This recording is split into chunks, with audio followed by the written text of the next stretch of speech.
Assalamualaikum, nama saya Nur Aina Jiha binti Sulaiman, nombor matrik 10 DLS 22F2035. Nama saya Nur Aina Tasha binti Syarif Muhammad Hafiz, nombor matrik 10 DLS 22F2056. Nama saya Nur Afifah Fatimi binti Mat Nafi, nombor matrik 10 DLS 22F2076.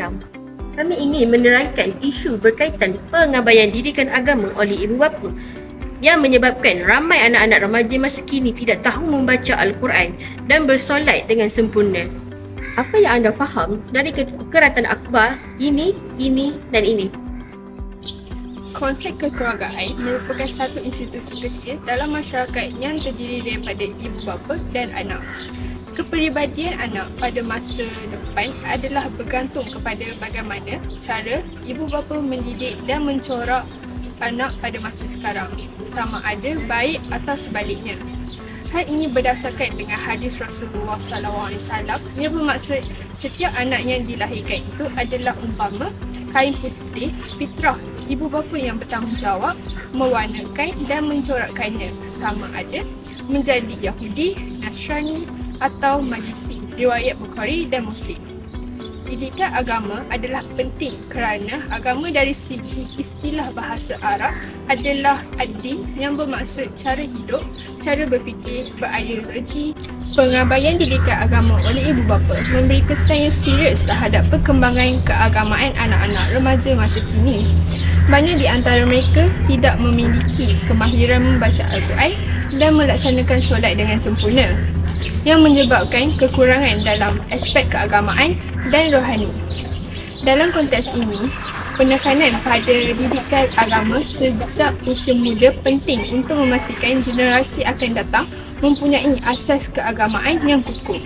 Begitu juga dengan agama lain yang mempunyai kepercayaan dan kitab sebagai garis panduan kepada penganutnya untuk menghadapi liku-liku kehidupan. Terdapat beberapa keperluan utama ibu bapa dalam memberikan pendidikan agama kepada anak-anak ialah ibu bapa perlu memantapkan ilmu agama, ibu bapa perlu memahami nilai-nilai agama dan mengukuhkan kefahaman sendiri terlebih dahulu. Dengan memiliki ilmu agama yang kuat, mereka dapat menyampaikan ajaran agama dengan penuh keyakinan dan memberi contoh yang konsisten kepada anak-anak. Sebagai umat ibu bapa dan umat Islam, kita seharusnya tidak meninggalkan ibadah wajib dan melakukan ibadah sunnah walaupun di mana kita berada. Contohnya, walaupun kita sebagai ibu bapa keluar bersama anak-anak ke pusat membeli belah, apabila tiba waktu solat, kita janganlah melengahkan waktu solat. Dari situ, anak-anak dapat mengikut tingkah laku ibu bapa kerana mereka adalah contoh kepada anak-anak. Setiap tindak tanduk ibu bapa akan diikuti oleh anak-anak walaupun masih kecil. Bab kata pepatah, anak borek, bapa rintik. Ibu bapa berkomunikasi secara terbuka dengan anak-anak adalah penting bagi ibu bapa untuk memupuk hubungan berkomunikasi terbuka dengan anak-anak. Dengan mendengar dan menjawab soalan mereka secara positif, ibu bapa dapat membantu anak-anak memahami nilai agama dengan lebih baik dan menyediakan tempat yang selamat untuk membincangkan isu agama. Apabila melakukan komunikasi secara sebegini, anak-anak dapat bertanya berkaitan isu agama yang mereka kurang pasti supaya mereka dapat mendalami ilmu agama dengan lebih baik. Cara ini tidak akan menimbulkan rasa ragu-ragu anak-anak dalam melakukan ibadah. Contohnya ibu bapa menerangkan secara solat dengan betul semasa anak mereka masih kecil. Dua isu berkenaan masalah ini dalam kalangan ibu bapa masa kini. Nombor 1, ibu bapa zaman sekarang kurang menitikberatkan didikan agama kepada anak-anak.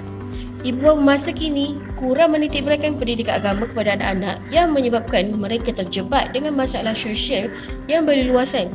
Selain itu, pengabaian ini boleh mengakibatkan anak-anak tidak memahami didikan agama secara mendalam.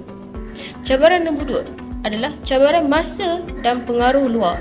Ibu bapa sering menghadapi cabaran masa yang menyebabkan kesukaran untuk memberikan pendidikan agama yang mencukupi kepada anak-anak mereka. Selain itu, pengaruh media sosial, budaya pop dan persekitaran yang bebas turut mencabar usaha ibu bapa dalam memberikan pendidikan agama kepada anak-anak mereka. Soalan 2, 4 faktor berlakunya pengabaian didikan agama ibu bapa terhadap anak-anak. 1. Ibu bapa sibuk bekerja. Ramai ibu bapa menghadapi tekanan yang tinggi kerana kesibukan kerja dan tanggungjawab harian yang lain. Kesibukan ini boleh menyukarkan mereka untuk meluangkan masa yang berkualiti untuk mendidik anak-anak dalam hal agama. Tambah-tambah lagi, dalam keadaan ekonomi yang jatuh merundum yang membuatkan ibu bapa melakukan 2-3 kerja dalam sehari sehingga lewat malam. Ini menyebabkan mereka tidak sempat mengajar anak-anak mereka berkaitan agama dengan lebih mendalam. Yang kedua, ibu bapa kurang pengetahuan atau lemah dalam agama. Sesetengah ibu bapa mungkin tidak mempunyai pengetahuan atau pemahaman yang mencukupi tentang aspek agama. Mereka mungkin berasa tidak pasti cara untuk mendedahkan ilmu agama kepada anak-anak mereka. Kadang-kadang mereka takut tersilap mengajar benda yang tidak betul mengenai agama.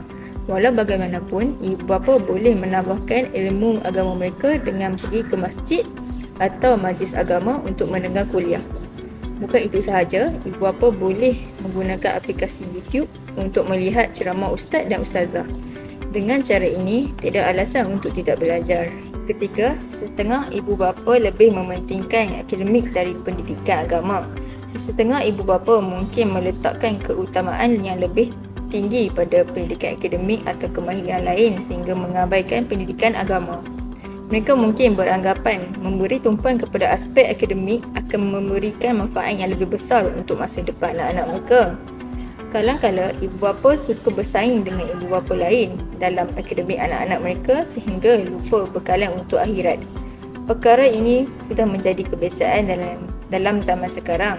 Sepatutnya, kemajuan dalam akademik perlulah seimbang dengan kefahaman agama. Yang keempat, pengaruh persekitaran. Sekiranya persekitaran sekeliling tidak memberikan sokongan atau galakan untuk pendidikan agama, ibu bapa mungkin cenderung mengabaikannya. Jika pendidikan agama tidak dititik beratkan dalam masyarakat atau persekitaran sekeliling, ini boleh mempengaruhi sikap ibu bapa. Perkara ini kadang-kala berlaku disebabkan sesetengah ibu bapa juga kurang dalam pendidikan agama yang menyebabkan mereka sukar mengajar dan kurang mendedahkan anak-anak mereka dalam ajaran agama.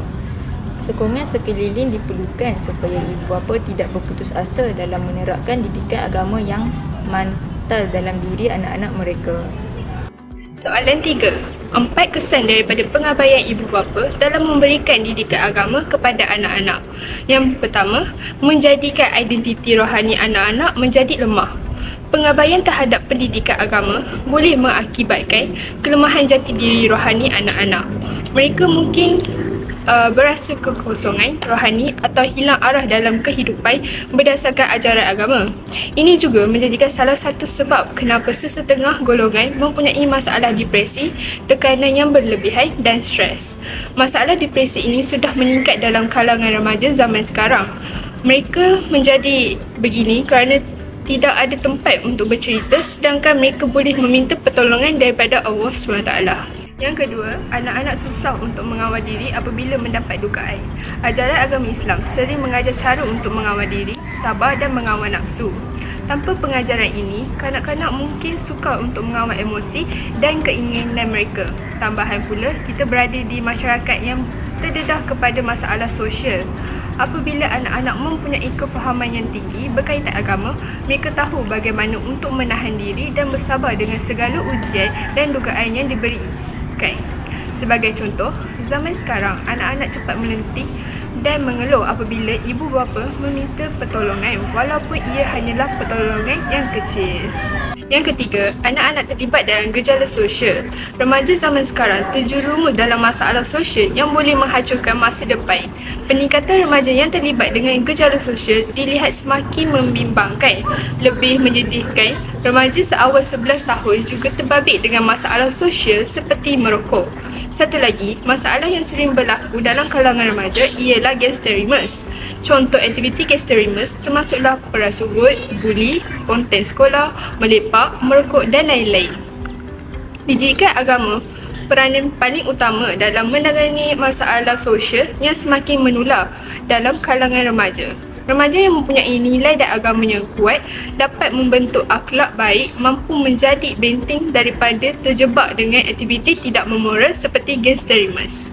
Yang keempat, anak-anak mudah terpengaruh dengan aktiviti negatif di media massa. Pengaruh media massa terhadap para remaja sememangnya tidak dapat disangka lagi. Remaja cenderung untuk melakukan perkara yang tidak pernah didengar atau dilihat di media massa kerana remaja mempunyai naluri ingin mencuba. Sebenarnya, sikap ingin mencuba ini adalah sikap yang baik, tetapi bukan semua perkara boleh dicuba sewenang-wenangnya. Remaja perlu menilai kebaikan dan keburukan sesuatu perkara yang diperolehi melalui media massa. Kurang pendidikan agama membuatkan mereka susah untuk menilai baik buruk sesuatu perbuatan. Soalan yang keempat iaitu langkah yang ibu bapa perlu melaksanakan bagi memastikan anak-anak masa kini mendapat didikan agama yang secukupnya.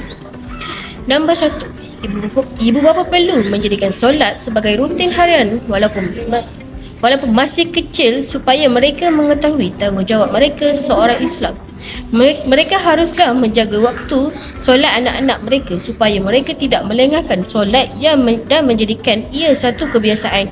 Sekiranya ternampak anak-anak tidak solat, sebagai seorang ibu bapa haruslah menegur dan marah supaya mereka tidak mengulangi perbuatan yang sama. Nombor 2, ibu bapa boleh membawa anak-anak menyertai aktiviti keagamaan. Libatkan anak-anak dalam aktiviti keagamaan seperti mereka ke tempat ibadat, menghadiri kelas agama atau melibatkan diri dalam aktiviti komuniti keagamaan. Ini membantu mereka merasakan kebersamaan dan kepentingan masyarakat beragama. Ini dapat membuatkan mereka untuk mendalami ilmu agama dengan lebih mendalam. Sekiranya aktiviti ini menjadi kebiasaan, anak-anak tidak akan kekok dan anak-anak akan konsisten pergi ke aktiviti seperti walaupun sudah meningkat umur. Dari aktiviti seperti ini, mereka dapat menambah ilmu agama. Nombor 3, ibu bapa perlulah memperbanyakkan sumber pendidikan agama. Pastikan anak-anak mempunyai akses kepada sumber pendidikan agama yang baik, termaksud buku, video atau kursus. Tambah pula anak-anak zaman kini terdedah kepada teknologi yang banyak menarik minat mereka untuk mempelajari ilmu agama seperti YouTube. Sumber ini boleh menjadi sebagai rujukan kepada anak-anak apabila ingin mengetahui ilmu agama dengan lebih mendalam. Nombor 4, ibu bapa perlu membimbing bacaan anak-anak. Bimbing anak-anak membaca dan memahami teks agama serta memberi penerangan untuk mengukuhkan kefahaman mereka. Selain itu, ibu bapa boleh membimbing bacaan Al-Quran anak-anak dari segi tajwid. Sekiranya ibu bapa kurang lancar untuk membetulkan bacaan anak-anak, mereka boleh memanggil ustaz atau ustazah untuk mengajar. Ia juga memberi peluang kepada ibu bapa untuk belajar sekali. Kesimpulannya, untuk melahirkan anak-anak yang soleh dan solehah, ibu bapa perlu memainkan peranan yang penting dalam mendidik anak-anak. Begitu juga di dalam suasana keluarga juga boleh mempengaruhi perwatakan anak-anak. Ingat, saham untuk ibu bapa di akhirat kelak sebagaimana yang telah dinyatakan dalam hadis daripada Al-Bukhari yang berbunyi, apabila meninggal dunia seorang anak Adam, maka terputuslah semua amalannya kecuali 3 perkara, iaitu sedekah jariah, ilmu yang bermanfaat dan anak soleh yang sentiasa mendoakan kedua ibu bapanya. Dengan didikan agama, pasti moral seseorang individu terutamanya golongan remaja yang berusia setahun jagung dapat dibentuk ke arah yang baik ibarat lilin yang menerangi suasana kegelapan. Itu saja daripada kumpulan kami. Sekian, terima kasih.